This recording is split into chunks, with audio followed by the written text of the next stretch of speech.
Hey again. For those of you who are interested in the egg donation process, I have a bunch of papers to kind of help further explain everything that I just briefly mentioned in my first video. So this is just a trip down memory lane for me. This is from my first cycle. This is a list of my dosing medication. That is crazy. This is bizarre. Oh man, I've got my first contract in here and everything. Okay, so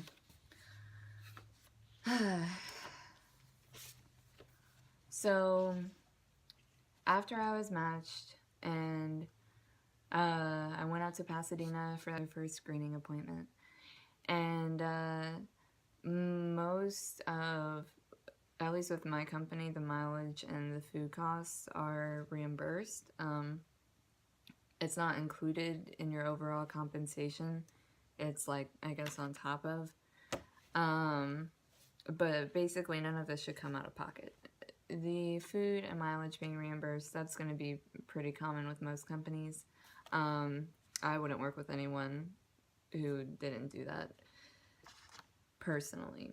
That's just me though. Information for egg donor. Most of this you can look up online, but this is working with HRC Fertility. They're one of the oldest established fertility clinics in America. The one that I go to in Pasadena is one of the first in California.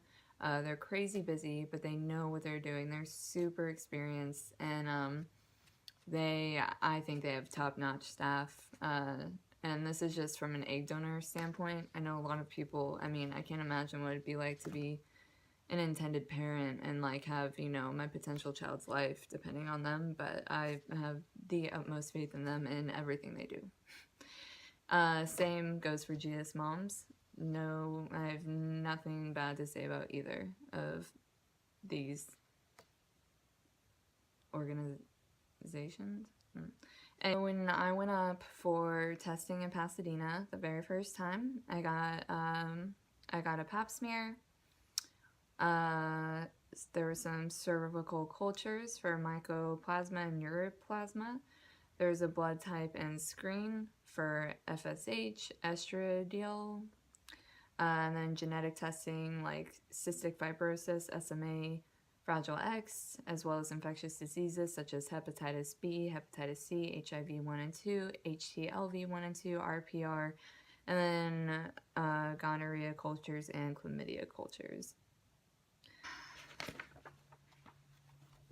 And then I was kind of sat down and had everything explained to me at the same appointment. Okay.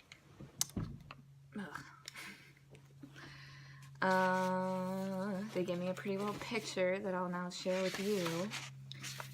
It's basically in vitro fertilization. That's pretty much what these injections do to your body. It's the same thing that women put themselves through when they go through IVF. Let me see. Bummer. I'm losing my precious lighting. That's why I decided to make this video now. Alright. So, like I said, they'll have you on birth control for a while before... Oh, so gross. Before injections, because they need you to start a period, and then on the third day of that period is when you'll start the hormones. And that's all the injections are. It's like a cocktail of hormones. So, this is a regular ovary. When those are the follicles in there, and the follicles have eggs in them. It was explained to me that most of these eggs die off because we only ovulate 1 a month, right, as women. So these injections stimulate those follicles so that you produce not only these eggs, you produce all these eggs. All the eggs. That's what I look like currently. I'm on day 8 of injections right now. This is me. I actually took a picture of my ultrasound this morning. If I can insert it into this video right here, I will.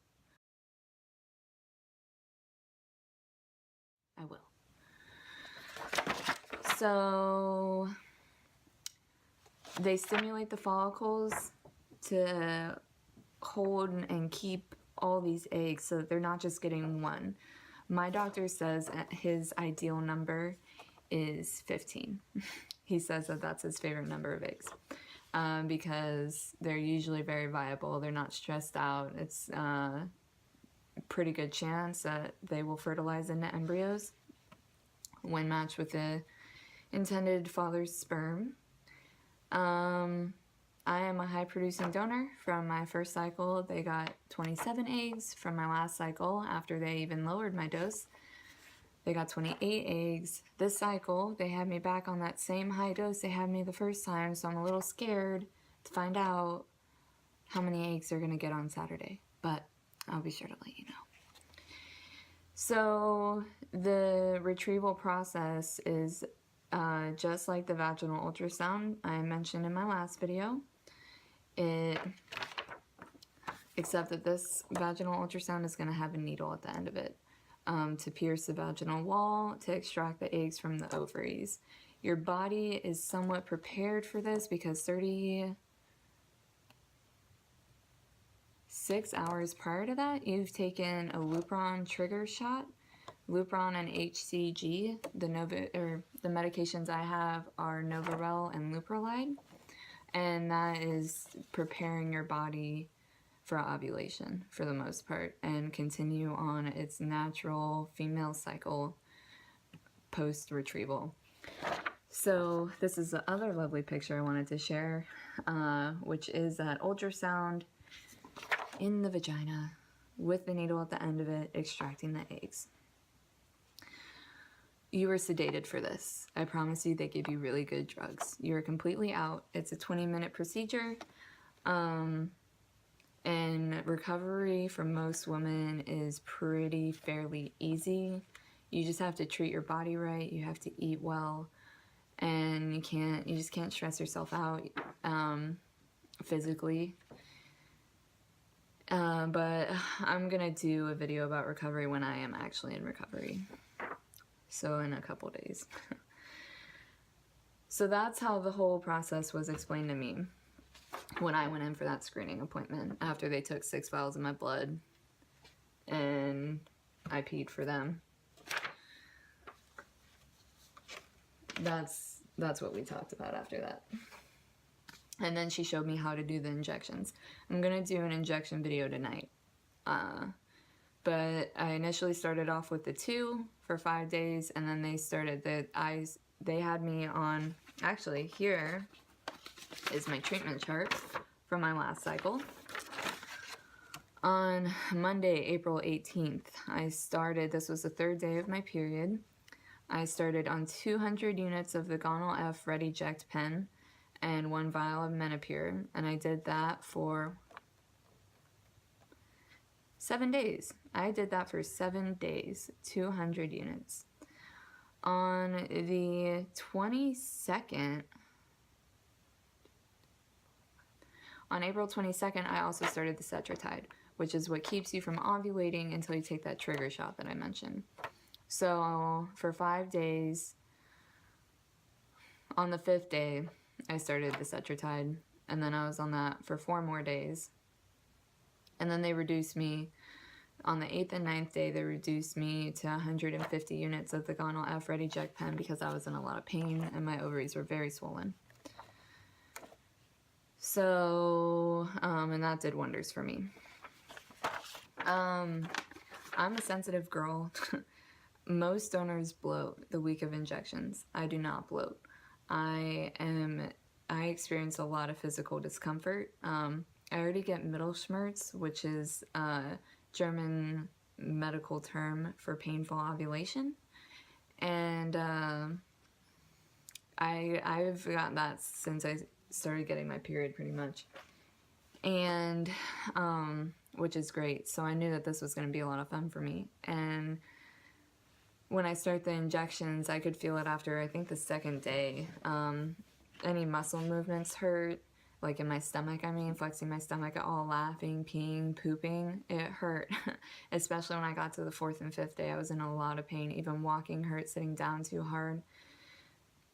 I was in a lot of pain, and while you're under contract, which you have to sign a legal contract before you start any of this. I should have mentioned that sooner. But yeah, you have to sign a contract before you start any of this. And by contract and, physician's orders, you can't take any medicine. I mean, I was allowed to take Tylenol, but I couldn't take ibuprofen. I couldn't take anything else. And the Tylenol did nothing for me. So I found this really wonderful turmeric tea. It tastes like ass. It tastes absolutely awful. And I love tea. But it helps me tremendously. Like, in unspeakable amounts. I cannot tell you how much it decreased my pain. I'm gonna grab some of that when I'm doing my injection video tonight, because I need it anyways. So, while you're doing all of this, like I mentioned, you are under contract. That's stating the things like how much you're gonna get paid, how much you'll be paid on the mile for all of your monitoring appointments, especially for a donor like me who's doing it, 2 hours away. It's over 100 miles away, so it's like a 5-6 hour day for me. So I'm paid 58 cents on the mile. I get $50 per day, per diem, like for the trip, worth of food. And a lot of companies, I mean, depending on where the intended parents are, they'll fly you out too and pay for your hotel room and your food for that week as well, if it's a long distance cycle. So these are all things to take into consideration and obviously schedule your life around. I've been fortunate enough to do all of my cycles with the same job. And now, initially I wasn't full-time, so I couldn't take vacation days or anything, but now I am. So I'm basically getting paid to get paid. It's really nice. And I have sick days too, which is also nice.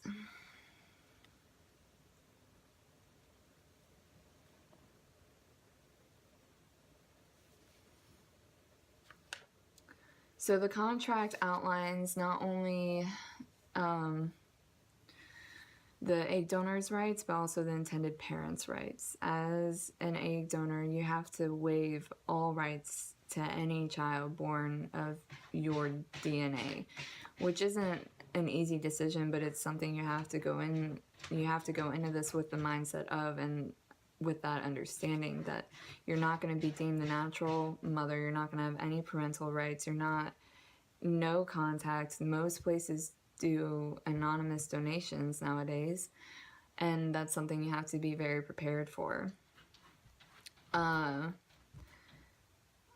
And the only court cases I've read about where an egg donor has tried to establish any sort of parental rights or parental relationship have not ended well in the egg donor. You're waving away all of these when you sign this, so it is an anonymous relationship.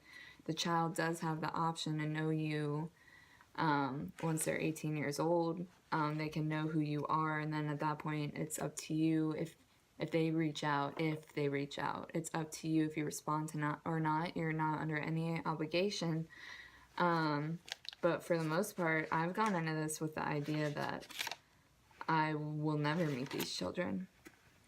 If I do, then that's great. But if not, then that's essentially what I signed up for. So, obviously you can't drink while you're doing this. That would just be really super awful for your body. There are a couple ways to breach the contract, and breaching contract is pretty serious, because you'll owe them your donor fee as well as all the money that they've spent on you at medical expenses, travel expenses, and food expenses. So that could be a pretty pricey bill for you if you're not careful. Breaches in contract include things like pregnancy through consensual sex during a cycle, willful misconduct of the donor, not taking injections on time, not not following your physician's instructions, drinking while you're on it, taking other medicine you're not supposed to take, things like that.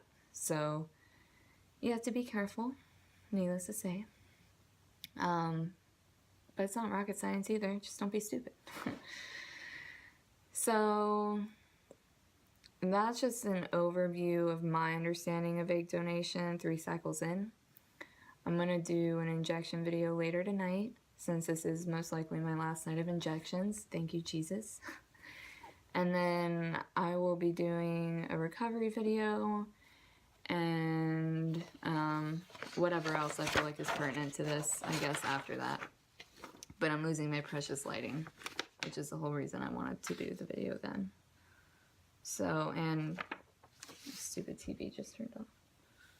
Alright, so that's all for now.